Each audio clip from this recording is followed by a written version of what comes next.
Cadenas alimentarias y ciclos biogeoquímicos. Los organismos se pueden clasificar de acuerdo a su alimentación. Hay organismos que producen su propio alimento y se denominan autótrofos. Otros no pueden producir su alimento y necesitan consumir a otros organismos y se denominan heterótrofos. Los organismos heterótrofos pueden a su vez clasificarse de acuerdo al tipo de alimento que consumen. Los animales que se alimentan de plantas se denominan herbívoros. Los animales que se alimentan de otros animales vivos se denominan carnívoros. Los carroñeros son aquellos animales que se alimentan de cadáveres de otros animales. Se denominan omnívoros aquellos animales que consumen tanto plantas como otros animales. Los detrívoros son aquellos organismos que se alimentan de materia orgánica en descomposición. Los organismos descomponedores son capaces de degradar materia orgánica a nivel molecular. Un ejemplo de esto son bacterias que se encuentran en el suelo. El nivel trófico se define como la posición en una cadena alimentaria de un organismo de acuerdo a su alimentación. El productor primario es el primer nivel, base de la cadena alimentaria y es autótrofo. Consumidor primario se alimenta de un productor primario y es herbívoro. Un consumidor secundario se alimenta de un consumidor primario y es carnívoro. Un consumidor terciario se alimenta de un consumidor secundario y es un carnívoro secundario.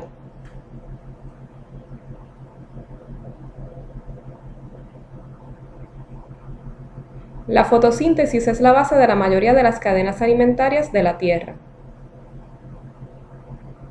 La energía del sol es capturada por una planta.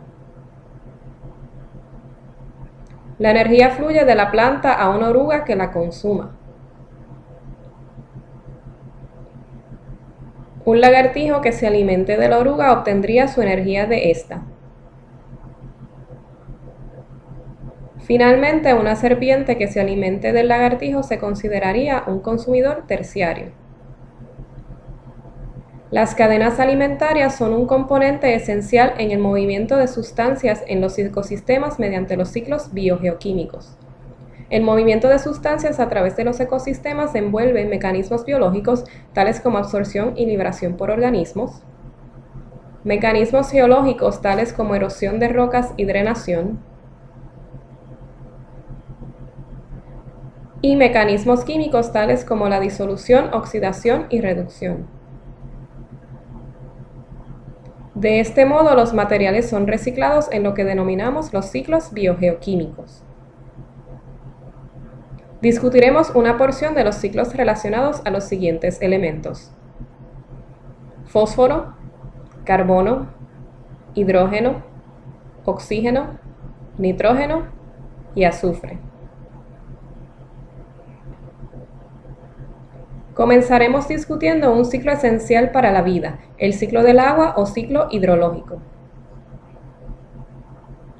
La energía del sol fomenta que el agua pase a su estado gaseoso, que se evapore. Al subir el vapor de agua a zonas más frías de la atmósfera, se condensa. Esta agua condensada, cuando cae nuevamente sobre la superficie, se denomina precipitación.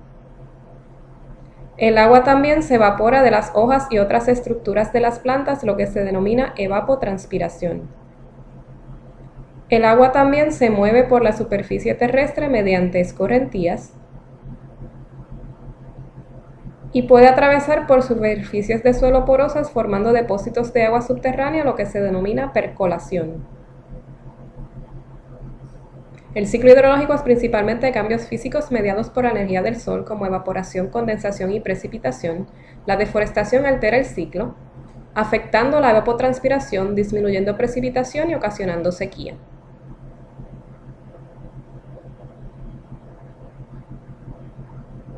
Ahora discutiremos el ciclo del elemento que es la base de todas las moléculas orgánicas, el ciclo de carbono. El carbono se encuentra en la atmósfera como el gas dióxido de carbono. Este gas interacciona con el agua siendo disuelto en esta. Algunos organismos incorporan el carbono disuelto en agua a sus conchas o esqueletos como carbonato de calcio. Además, es absorbido por organismos autótrofos tanto en el agua como en tierra mediante la fotosíntesis. El dióxido de carbono es devuelto a la atmósfera por procesos de respiración y descomposición. La concentración de dióxido de carbono en la atmósfera aumenta además por la quema de combustibles fósiles, combustión y deforestación. El aumento de este gas por la actividad humana se asocia con un aumento del efecto de invernadero y relacionado al calentamiento global.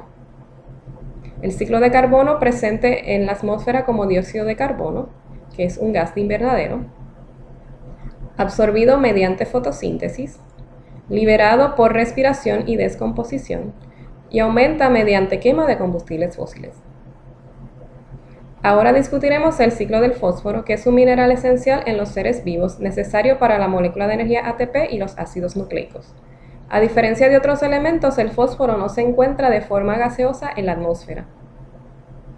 Rocas de la corteza terrestre que contienen fosfato son erosionadas. Luego, ese fosfato es disuelto en agua y convertido a sus formas ionizadas. Y de este modo es que puede moverse a través del ecosistema, siendo primero absorbido por productores y luego a través de los distintos niveles tróficos mediante consumo. Devuelto al suelo por descomponedores, llegando al agua a través de escorrentías para ser utilizado por organismos acuáticos. La sedimentación y movimientos geológicos lo devuelven a la corteza terrestre. Escorrentías de las minas de fosfato y de los cultivos aumentan los niveles de fósforo en el agua. El ciclo del fósforo: todos los seres vivos requieren fósforo para el ATP, ácidos nucleicos y mineral esencial. En corteza terrestre no tiene fase gaseosa atmosférica. La erosión de rocas lo liberan al suelo y se distribuye en los diferentes niveles tróficos mediante consumo. Ahora discutiremos el ciclo de azufre, que es importante para los organismos, ya que muchas proteínas y algunas vitaminas contienen este elemento. El azufre se encuentra en la atmósfera como sulfuro de hidrógeno, que puede ser liberado naturalmente por erupciones volcánicas y descomposición. Este es oxidado en la atmósfera en dióxido de azufre.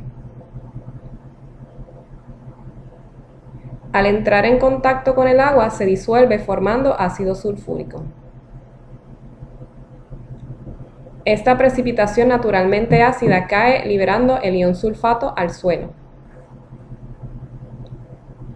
De este modo puede ser incorporado por organismos. Procesos de descomposición de organismos pueden liberar sulfuro de hidrógeno nuevamente a la atmósfera. El sulfuro de hidrógeno también es liberado por la acción de bacterias reductoras de sulfato. La quema de combustibles fósiles aumenta la concentración de dióxido de azufre en la atmósfera, ocasionando la formación de lluvia ácida antropogénica. Ciclo de azufre. El azufre natural en la atmósfera proviene de erupciones volcánicas y descomposición. Sulfuro de hidrógeno se oxida y forma dióxido de azufre. Dióxido de azufre soluble en agua y forma ácido sulfúrico. Bacterias reductores de sulfato liberan azufre como sulfuro de hidrógeno. Finalmente discutiremos el ciclo de nitrógeno, que es un nutriente limitante, componente esencial de proteínas, ácidos nucleicos y clorofila. Para comprender este ciclo es importante comprender los 5 procesos necesarios para llevarse a cabo. En la fijación de nitrógeno, el nitrógeno gaseoso es convertido en amonio o amoníaco. El amoníaco es convertido en nitrito o nitrato durante la nitrificación. La denitrificación involucra la conversión de nitrato en nitrógeno gaseoso. El nitrato, amonio o amoníaco puede ser incorporado por organismos y convertido en nitrógeno orgánico. Por otro lado, la amonificación es la conversión de nitrógeno orgánico en amonio o amoníaco.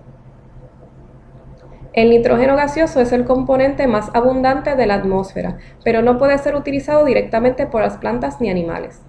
Este gas es convertido por la acción de bacterias en amonio o amoníaco, esto se denomina fijación de nitrógeno. Otros tipos de bacterias, mediante el proceso de nitrificación, convierten el nitrógeno fijado en nitrito y nitrato. El nitrato puede ser entonces incorporado a plantas convirtiéndolo en moléculas orgánicas, lo que se denomina asimilación. Otros organismos pueden obtener el nitrógeno a través de su alimentación. Cuando un organismo muere, el nitrógeno orgánico es convertido por organismos descomponedores en amonio o amoníaco. El nitrógeno es devuelto a la atmósfera por la acción de bacterias denitrificantes que reducen el nitrato. El uso excesivo de fertilizantes químicos con nitrógeno ha afectado el ciclo. Escorrentías hacia cuerpos de agua ocasiona eutroficación. Ciclo de nitrógeno. Nutriente limitante, componente esencial de proteínas, ácidos nucleicos y clorofila. 78% de la atmósfera es nitrógeno. Procesos importantes: fijación de nitrógeno, nitrificación, asimilación, amonificación y denitrificación. Conocer los ciclos bioquímicos y las cadenas alimentarias es esencial para comprender el reciclaje natural de materiales en los ecosistemas. También es importante para reconocer cómo la actividad humana ha estado afectando estos ciclos naturales.